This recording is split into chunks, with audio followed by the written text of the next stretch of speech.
ஒருவனுக்கு 2 மகன்கள் இருந்தனர். அவர்களில் இளையவன் தன் தகப்பனை நோக்கி, தகப்பனே, ஆஸ்தியில் எனக்கு வரும் பங்கை எனக்கு தர வேண்டும் என்றான். அந்தப்படி அவன் அவர்களுக்கு தன் ஆஸ்தியை பங்கிட்டு கொடுத்தான். சில நாளைக்கு பின்பு இளைய மகன் எல்லாவற்றையும் சேர்த்து கொண்டு தூர தேசத்துக்கு புறப்பட்டு போய் அங்கே துன்மார்க்கமாய் ஜீவனம் பண்ணி தன் ஆஸ்தியை அழித்து போட்டான்.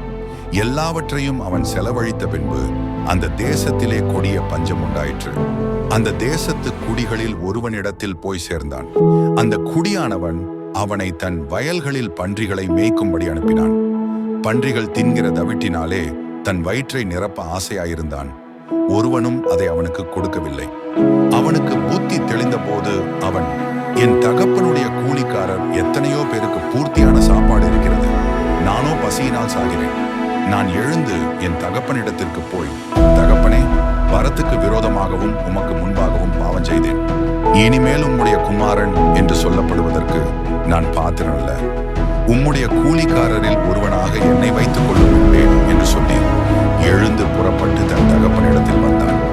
அவன் தூரத்தில் வரும்போதே அவனுடைய தகப்பன் அவனை கண்டு மனதுருகி ஓடி அவன் கழுத்தை கட்டி கொண்டு அவனை முத்தம் செய்தான்.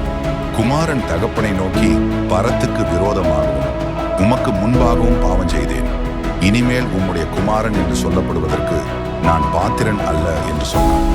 அப்பொழுது தகப்பன் தன் ஊழியக்காரரை நோக்கி, நீங்கள் உயர்ந்த வஸ்திரத்தை கொண்டு வந்து இவனுக்கு உடுத்தி இவன் கைக்கு மோதிரத்தையும் கால்களுக்கு பாதரட்சைகளையும் போடுங்கள். கொழுத்த கன்றை கொண்டு வந்து அடியுங்கள்.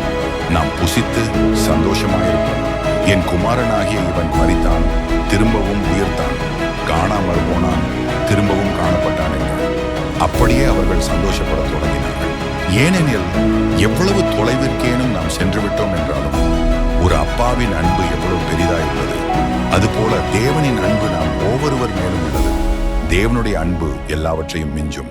நாம் பாவத்தில் வீழ்ந்தாலும் உண்மையுடன் திரும்பினால் அவர் இரக்கத்துடன் நம்மை ஏற்றுக்கொள்கிறார்.